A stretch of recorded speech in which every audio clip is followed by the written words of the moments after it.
Hey everyone, welcome to Fremont Debate Academy. Today's video is going to be a practice debate, the first of our practice debate series, and it's going to be on the topic, year-round schooling is better for students. Hope you guys have fun.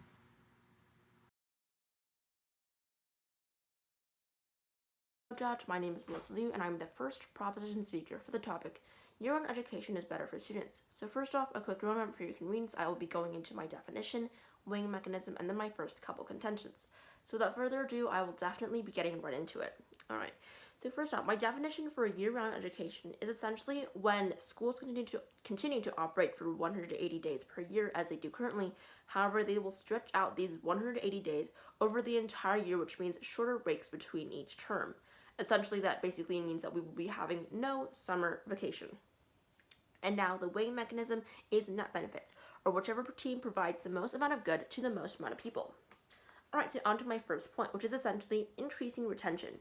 So what happens during the summer months is that a lot of students, because of the lack of scheduled review and schooling, these students will often forget a large part of what they have learned previously, which is obviously hugely problematic. In fact, summer learning loss equaled at least 1 month of education as measured by grade level equivalents, according to the National Summer Learning Association. In fact, when the school year starts again, that means this forces teachers to spend time to review past material. In fact, according to Brookings Institute, it can take anywhere from 8 to 13 weeks in the beginning of every school year for the teachers to get their students back to speed and ready to learn new material, which is really problematic because there are only 28 weeks in the entire year. Almost 1/3 of these weeks are actually allocated for review. However, year-long school does not have any summer breaks, and with the constant learning, review, and building on top of past material, students will definitely be able to retain more information. POI. Yes, what is your POI? Why is spending time reviewing the material bad? Wouldn't that just solidify the content in the students' minds? Although review materials definitely encouraged, it's a lot more about how efficient the schooling system is. For example, if in year-long school students can learn 1.5 times as fast, they will cover more material, and that will prepare them better for their jobs and life in the future. Alright, okay. And essentially what happens in these regular schools that are not year-long and have summer breaks, this often results in gaps, a huge gap in education. And a lot of these students will definitely need remedial classes, which does not exist for all schools because of lack of funding. In fact, national dropout rates for high schoolers are actually 25%, as opposed to, according to Niche, 2% for year-long schools, which is a hugely appreciable distance. Obviously, there are many disadvantages for not completing education. First off, this leads to the ability to find worse paying jobs. For example, those who dropped out of high school earned an average of $80,000 per year, while those who did not earned an average of $15,000 per year. Additionally, the national unemployment rate in 2009 for those who did not complete high school was 54%. Also, dropouts actually commit 75% of crimes in the United States, which is obviously very problematic. And the general net deficit was $5,000 per 1.2 million high school dropouts. So for every high school dropout, they will lose the government $5,000. Alright, now on to my second point, which is increases the school seating capacity. Essentially, what happens for most year-long schools is that they will operate on a multi-track calendar, which groups students onto different tracks for instructional periods and vacation periods. This means schools can rotate out different groups of students that have breaks at different times and learning at different times, so the school does not have to deal with all the students at once and can therefore sustain an increased number of students. The rotation sequence depends on the year-round calendar being used.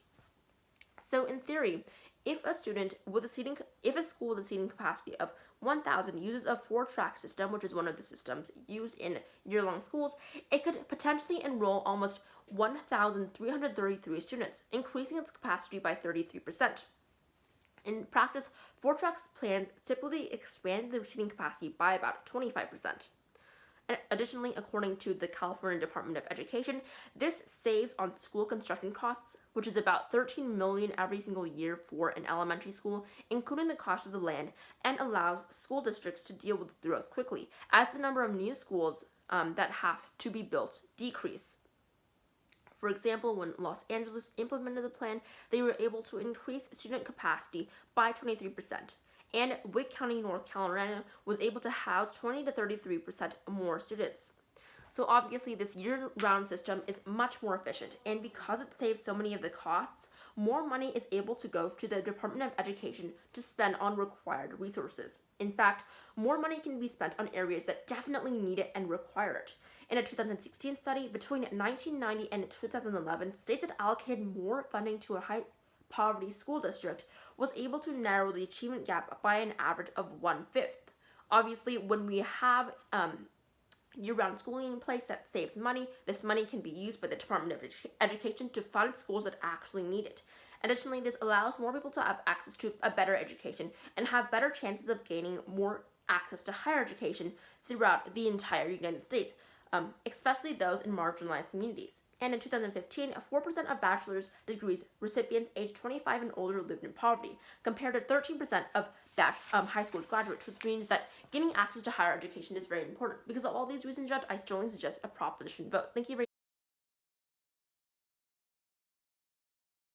Hello everyone, my name is Ashwin Raghuraman and I'm going to be your first opposition speaker today for the topic that year-round schooling is better for students. My time begins in 3, 2, 1, now. Alright, so first of all, I'm going to say that I agree with both the definition and weighing mechanism. However, I'm now going to get into refuting my opponent's points. The first point was an increase in retention. I have a lot of refutes to this. My first refute is that they brought up a whole bunch of evidence about how year-round schooling results in an increase in retention and so forth. However, the problem is that there is not enough data currently available. That's because there are only 3 states that actually have year-round schooling, and very few schools within those states actually implement it, meaning that at the end of the day, the data that you're going to be seeing that the proposition presented is just going to be extremely biased, since there really is not enough data to accurately conclude anything. My second refute is a turn, which is with a break so short of about 15 days, teachers often assign projects or other assignments that are due very shortly after the break. What this means is that it's hard for the students to complete the work without working on it during the break. Now, students' brains are required to rest in order to retain information, and without having the time to properly rest, in this case, students will face a lot of issues like decreased brain function, depression, decreased memory, decreased focus, lower motivation, and lower desire to socially interact with others, all of which are extremely harmful to the education. Right after summer vacation, revising is already embedded into the curriculum for classes. However, in a year-long school style, revising becomes more tedious because after every single 2-week break, teachers will have to take the time to review the materials again and again. Having more frequent breaks like this results in students forgetting things that they've already learned on the earlier on, and therefore more revision is required. So I had 3 refutes to this point. My first refute was to the evidence, my second refute was that there's no time to rest, and my third refute is it takes more time to revise. The second point was that there's an increase in the school's seating capacity. My first refute to this is that if the school has different tracks, it means the school operates every weekday of the year. So in the summer, since it's a lot hotter, air conditioning and cooling technology must be used a lot more, which significantly increases the school's cost of operation. Now, what this means is that the schools and the teachers must provide much more materials and supplies to accommodate for the increase in students.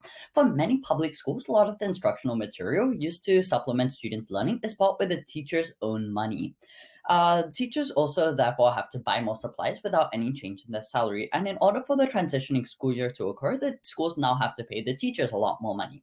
So all in all, basically, the schools need to pay a lot more money for the increased seating capacity to actually occur. And this is already happening when schools are already facing massive budget cuts. So what this is going to result in is there's going to be a decrease in the education quality of the schools. I'm going to preempt right now that my opponents are going to say that education is more important than money. However, money is necessary for education to occur in the first place. Without enough money, students will actually end up admitting less students, not more, since they can't afford more teachers and classrooms. The quality of the education for the existing students will also therefore decrease, since there's less money for the curriculum. So basically, less education leads the students not getting a job because they can't go to college, which leads them to enter the poverty cycle and eventually die. All right, now let's head on over to the opposition's first point, which is going to be stress. Again, the assertion is stress. The reasoning is that students experience a huge amount of stress throughout the school year, and summer break is their main chance to relax. Year-round schooling means that there's no longer any summer breaks, so students won't be able to rest and recharge, effectively putting them in the never-ending cycle of school without breaks. It's necessary to take breaks in everything you do to relieve the stress that is built up. That's the very purpose of summer break. However, year-round schooling will result in a gigantic increase in stress in students since it's taking away from summer break. 75% of students say summer break is the time that they relieve all of their stress. Airlines have almost double the amount of flights in summer break months than throughout the school year, showing that students take this time to go on vacation and relieve all the stress they've built up. Year-round schools do not have a summer break, resulting in a reported 12% higher amount of stress during that time. 1 in 3 teens spend their study time feeling stressed or anxious about school or grades. Since school and grades are not there right now in the summer, students are not feeling stressed out. However, with year-round schooling in the summer, 1/3 of students will always feel stressed out about their grades and academics. So all of this is the evidence. My source for this is Business Insider, Wendover Productions, and the Wall Street Journal. My impacts. Okay, my first impact chain is no summer break leads to an increase in stress in students, which leads to a decrease in productivity. A decrease in productivity in school leads to the students learning less, which leads to them getting a worse job and entering into the poverty cycle. My second impact chain is less productivity as a child leads to the students having less productivity as an adult. If adults are less productive in their workplace, then the economy will also fall. My third link chain is that an increase in stress also leads to an increase in suicide. All of these are extremely bad under the weighing mechanism of net benefits, so we strongly urge an opposition vote. Thank you.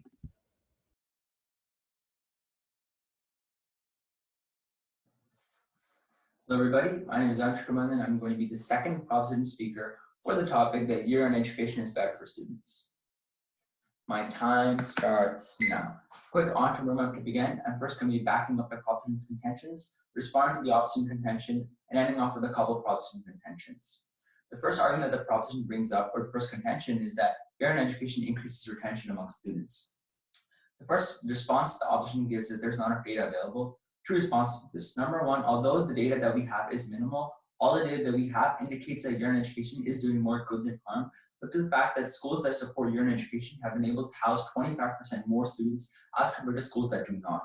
Second of all, even though there's not enough data, right now all the signs indicate that this is going to be better simply because retention is going to be better when students have to take shorter breaks. The second argument that the opposition brings up is how teachers assign products during these short breaks. Three responses here. Number one, there's no warrant for this. Number two, these breaks do not necessarily have to be short. Look at the fact that there's many different tracks available, such as the 45-15 track, in which students study for 45 days and take a break for 15 days or 3 weeks. There's also the 60-20 track and the 90-30 track. And different districts can pick which one aligns to their needs and implement those. The third argument that the opposition brings up to our contention is that revising gets worse because after every break, teachers have to spend time to review. Simply put, at the point at which students are going to be revising the curriculum more shortly after they learn it, they're always going to be spending less time revising that curriculum because it's going to be more fresh in their minds. Okay, the second proposition contention is how year-round education increases seating capacity. The opposition makes the argument that because there's going to be different tracks, the school's going to operate year-long and there's going to be increased costs. Two responses here. Number one, look at the fact that maintaining one elementary school costs around $13 million, including construction and property taxes. This basically means that at the point at which a fourth of all these schools are not going to have to be built, that's going to save a significant amount of money to the Department of Education, which outweighs any increase in facility costs such as ACs or cooling. The second argument here is that this year-round education is not actually going to cause schools to spend more money on supplies because the total number of students that are going to be going to school is still going to stay the same. They're just going to be moved into different facilities and relocated because of the fact that these schools are going to be able to house more students. Okay, the first contention that the opposition brings up is on stress. I have two responses to this. First of all, the multi-track system used in year-round education ensures that students still receive just as consistent breaks throughout the school year. Therefore, these students are not going to feel overloaded at any given time period. Summer break doesn't actually relieve stress during the school year because it's after all these tests, homework, and quizzes, which means that the only side that's actually going to be solving for stress is going to be the proposition because it gives people breaks. Year-round education actually gives students breaks throughout the school year when they're actually feeling the stress. POI? Yes, I'll take your question. But wouldn't having more breaks during the school year increase the amount of work students will have to do during those breaks? including studying for tasks and completing assignments? Yeah, so what you're saying simply won't happen because of the way the year in education tracks work. The most common track is known as the 45-15 track, in which students study for 9 weeks and then go on a break for 3 weeks. So we can probably assume that administration and teachers know to end things like learning units after 9 weeks to give students a proper break in those 3 weeks. And ultimately, we can see that we're providing students with breaks concurrent to when they feel the stress from school, which is something that just does not happen in the opposition world. The second argument that we have here against their contention is that students usually feel stressed when they aren't able to comprehend the curriculum, well enough, or when teachers are moving too fast for them to comprehend. And this happens when teachers spend less time actually covering the curriculum. In the current systems, teachers spend up to a third of their time revising the curriculum, because they only spend two-thirds of the time teaching it. The amount of time that teachers can spend teaching the curriculum is going to significantly increase with year in education, because they're not going to spend as much time revising, which means the students are going to be able to better understand the curriculum because they're going to be able to understand it more slowly, and they're going to be able to get it the first time around. Which means that they're going to be able to understand all the information better, have higher levels of understanding, and do better on all academic assessments, causing them to ultimately have less stress. Okay, now on to the proposition contentions. The third proposition contention is how year in education helps disadvantaged students. Look at the fact that wealthier students have more opportunities, such as tutors, internships, jobs, camps, etc., while those that are disadvantaged, such as minorities, or that are mentally slash physically disabled, are less able to find these opportunities. When we have year in education, that means this is going to help decrease the disparity by 2 ways. Number one, disadvantaged students are not going to face the so for low-income students lose 2 to 3 months in reading achievement over the summer, while their high-income peers tend to make slight gains, which means that number one is the fact that low-income students and disadvantaged students are not going to fall behind in the first place. And number two, wealthier students are not going to be able to make these slight gains or make as significant gains in the first place as well, which means that this disparity is only going to decrease. And my sources are the National Summer Learning Institute, Brookings Institute, and the New York Times. Basically, what this means is that the impacts here are that there's going to be better education for more people. The disparity is going to decrease, which means that disadvantaged students that were once likely to not get as good jobs are going to be able to better support their future families and get better jobs. The fourth proposition contention is how year in education reduces stress. First of all, cross-apply all that we've talked about how year in education reduces stress because it allows more time for students to relax and retain information. According to the American College Health Association 2015 survey, college students identified with the following mental health issues as negatively impacting their academic performance within the last 12 months, which is stress because of traditional school, which was caused by 30% of the students. And the source here is the Child Mind Institute, which basically means that when these students are going to have these students are all going to have better mental health when they're going to spend more time actually learning the curriculum and have more periodic breaks. So that's why the proposition is also solving for stress. For these reasons and many more, I strongly urge a proposition ballot. Thank you.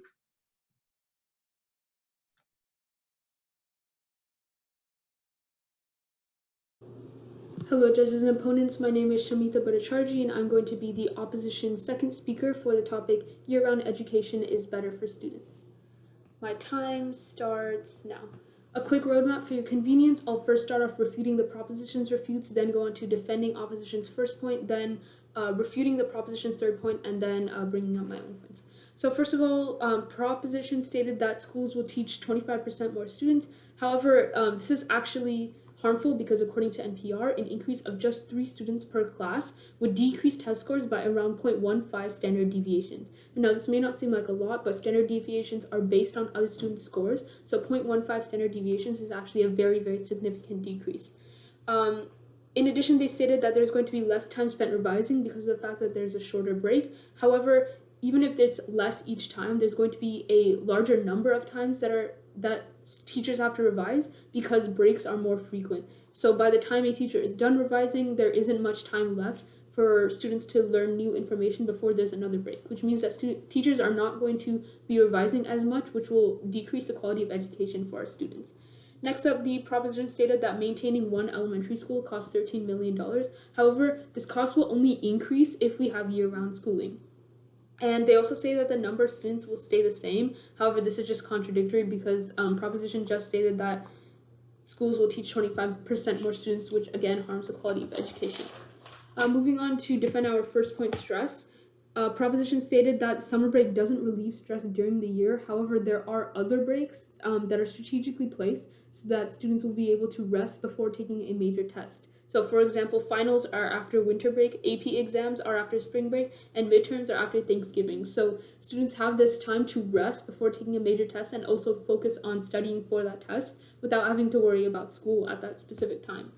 So, moving on to refute the proposition's third point, disadvantaged students. Although it's true that wealthier students are more advantaged in their accessibility to tutoring, internship opportunities, jobs, camps, etc., the proposition doesn't offer any way that they can solve this problem, and proposition has absolutely no solvency for this contention.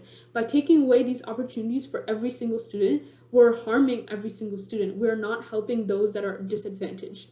So there are still a lot more free programs and opportunities that lower income students can participate in, and in addition, a lot of students take up summer jobs during summer, and 1 to 2 weeks or even a month is not enough time for students to find or really obtain a lot of money through getting these summer jobs, which may be necessary to certain students to be able to support their family. And the traditional summer break does allow for this since there's enough time, so students are able to supplement their in-school learning with out-of-school opportunities and activities, and they're also able to get a summer job. Moving on to my own points, my first point is summer activities. Most extracurriculars such as sports, camps, internships, jobs, etc. are planned to happen around the regular 9-month school schedule. So most of these activities take place during the summer break or are centered around the schedule. Schools may not be able to participate in sports or other programs because of the change in scheduling, which decreases the opportunities students will have. According to the Department of Education, 23% of all students go to summer camps, about 10% go to summer internships, 10.4% take academic summer classes, and 42.1% undertake summer jobs. This all accounts to around 80% or more students utilizing summer as an opportunity to learn real-life skills through the activities they participate in during the summer. According to the American College of Education, having a traditional long summer break is better than a year-round school with multiple smaller breaks for both students, academics, and extracurriculars. Students end up forgetting information they just recently learned, and they're not able to supplement their in-school learning with out-of-school activities. Moving on to my impacts for this point, having extracurriculars will result in students getting into a better getting into a better college, which will allow them to get a better job, and which will allow them to contribute more to the workforce, have a better quality of life, improve the economy, and also escape the poverty cycle. Having lower scores or not being able to supplement their in-school learning with out-of-school activities will result in a lower quality of education, which will cause them to not be able to get a better education past high school, and will cause them to get worse jobs and will result in less innovation and a worsened economy. My next point is harms teachers. Teachers generally prepare curriculum and materials for the upcoming school year during the summer. The breaks that would occur during year-round school of around 1 to 2 weeks or even a month is not enough to prepare for an entire year. According to Saybrook University, for most teachers, their schedules are far too busy to keep up on the professional literature during the academic term. If we want our students to learn from experts, we need to protect the time of teachers so that they have time to stay familiar with and contribute to professional literature. The primary time when they get to do this is over the summer. Summer breaks are when teachers and professors update their courses, maintain their credentials, catch up on the literature, and contribute to professional literature as well. It's the things that teachers do during their breaks that allow them to be the type of experts we need teaching our students. It is crucial that educators do not burn out and continue to prepare creative teaching materials so that the quality of our children's education is not affected. The quality of the education not being compromised will result in students being able to obtain further education past high school and allow them to find better jobs. Which will then result in our country having less unemployment and will allow more people to contribute to the economy, thus improving the economy, improving the quality of life, and help many students escape the poverty cycle, thus saving many lives. Thank you, and I strongly urge an opposition vote.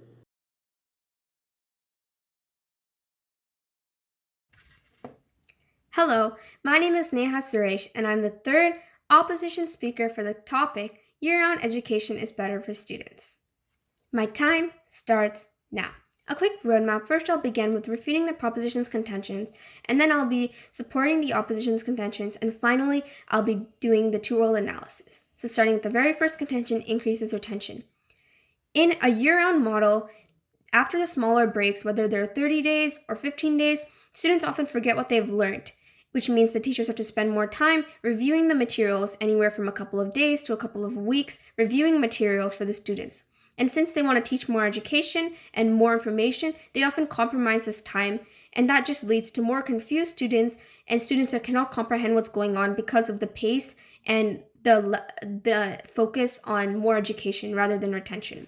Moving on to the second contention, increases schools' seating capacity. Teachers are going to have to pay out of their own pocket for resources, textbooks, information, subscriptions, science lab materials, literature, etc. that the district does not always pay for. And also, families with 2 or more children that have vocational and instructional periods conflicting are going to have problems with transportation for their students, problems with finding time for their family and having breaks, which is extremely detrimental.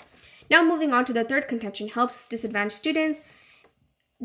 Right now, districts are focusing more on equity, which means they're allowing students to have, whether there are students with disabilities, minorities, or lower-income students, to have more equal opportunities, which means there's a rise in more free programs for summer camps or even summer opportunities. Now to the third contention, reduces stress and anxiety. As you can see, in a regular model, there are already strategic breaks placed before or after major tests in order to relieve stress. Moving on to the opposition contentions. The first contention, stress. As you can see, during the summer, students are able to refresh and relieve all the stress that they have accumulated and get prepared for the next year. The second contention, summer activities. Students often use summer to do extracurriculars, camps, and they even work during summer. I'd like to highlight working because many students have to provide for their family during this 3-month period of time where they have enough time to make money and support their families. Moving on to the third contention, harms teachers. During the summer vacation, teachers can get a little bit more into what they teach, and they can get more expertise. They can go over new literature, advancements, and innovation, and therefore they can include that to the curriculum and better the education. Moving on to areas of conflict and the two-world analysis. The first area of conflict is quality of education versus more education. In the propositions world, they value more education. Therefore, they're not accounting for the amount of time that it takes to review material, and they're not focusing on retention, which means that it just ultimately leads to more confused students that cannot comprehend, which also leads to stress, anxiety, and many mental health issues, which is detrimental to the quality of life for these students. In the oppositions world, however, curriculum has already been designed to take into consideration retention right after the summer break. And it doesn't take that long because there's only one huge break and there's many very, very tiny breaks afterwards. And also, teachers have the time to prepare curriculum during the summer, incorporating new advancements, innovations, and literature in order to make the best quality of education possible for the given year. And better quality of education essentially means that students are able to get into better universities and even better jobs in the future. Moving on to the third area of conflict, stress. As you can see, in the propositions world, students are more stressed out because they aren't able to understand what's going on. In the opposition world, however, there are strategic breaks placed before or after major tests, which helps relieve stress. And also, the summer vacation helps relieve stress as a whole. Now moving on to the third area of conflict, convenience. In the propositions world, families with 2 or more children that have conflicting times within vocational and instructional periods are probably going to have no family time and have terrible schedules in terms of transportation. In the oppositions world, however, students have the time to participate in extracurriculars, camps that they actually enjoy, or even just take a break. And also they are allowed to work, which means they can make money for their families, especially lower income families, and help them get a chance at getting into a good college since they're able to make money. Now let's go on to the weighing mechanism, net benefits, which means the most amount of good to the most amount of people.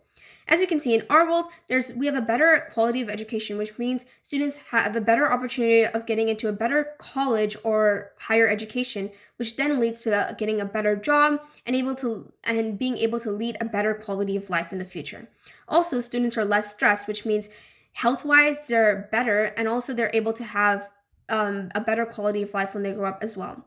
Finally, students that have to work are able to provide for their families and allow their families to buy necessities, which means they're preventing their families from entering the poverty cycle. And also, they're allowing themselves to have a chance at getting higher education.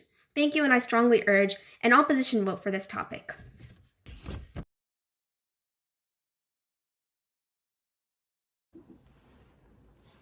Hello, Judge. My name is Selina Song, and I'll be the third proposition speaker in today's debate. First, I'll be refuting some main points in today's debate, and then going into impact analysis. First, on the point of increased retention, I'm going to be grouping the opposition point of harming teachers and the refute that students actually lose information during these more frequent breaks. First refute is extending analysis my second speaker makes about how less time is actually needed for reviewing material because the knowledge that students gain is actually fresh in their mind when we have these more frequent breaks. Secondly, teachers are going to be able to focus more on improvement by revising their material throughout the year. By knowing their class better than they did during the summer, throughout the school year, the teachers can actually adapt the curriculum to focus on areas that the class actually needs to improve on or does not understand, which means the quality of education is actually going to increase when we have this more individualized, personalized curriculum for every single class. Thirdly, the workload for teachers isn't going to increase, but the time that they get to finish that work is going to be more flexible, decreasing their stress as well because we have more frequent breaks where they can do work that normally would be crammed during the weekends or would not be able to achieve during the summer.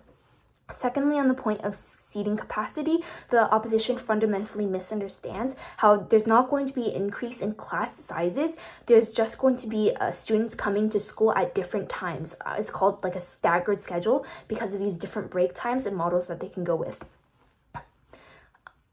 So all of these costs about materials and supplies increasing isn't actually going to increase. It's just going to be used by different students at different times, so there's no need to buy more. Third, on the issue of summer activities, there's still going to be extracurriculars during the school year that students can do.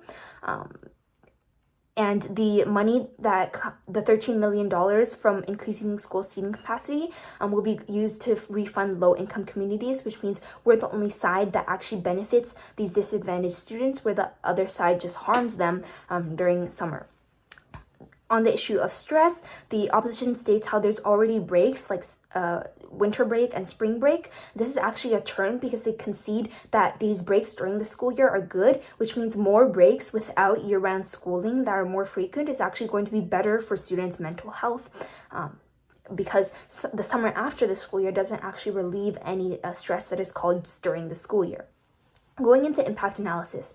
First, on the impact of education, we're going to be winning on this because we provide more personalized curriculum for every single student because teachers can adapt it when they get to know their class more well during the school year. And less time is needed for review because students have increased retention because the knowledge is still fresh in their mind. Education is important because students are a future generation, which means when we have a more educated generation, they're going to be more qualified for jobs in the future, which means they're going to be able to support themselves and their family, leading to a higher quality of life. We're also going to be providing net benefits for all because education quality increases, benefiting disadvantaged students and wealthier students who may go to the same school and receive the same education that is more high quality.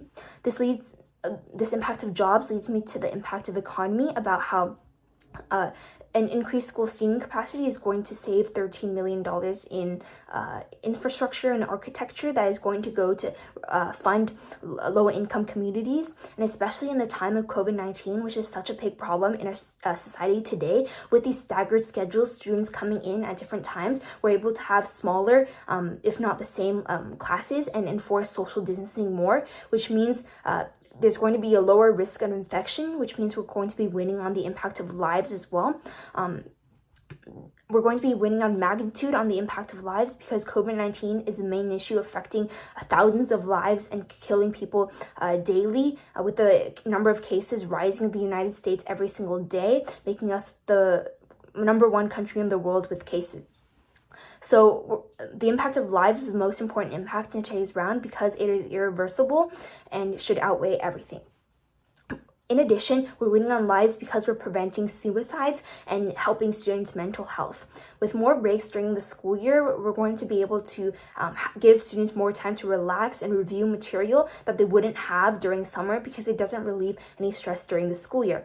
We're going to be helping these 4.29 million people that aren't able to graduate college in their world because of the mental health issues and the lack of breaks. So we're going to be helping these 4.29 million people in our world winning on net benefits as well. We provide more frequent breaks for them to catch up on material, review it, for teachers to adapt during the school year, adapt this curriculum to be more personalized, and lowering the risk of infection and saving lives, the most important impact in today's debate in a post-COVID-19 recovery world as well. Thank you, and I urge a strong vote for the proposition side.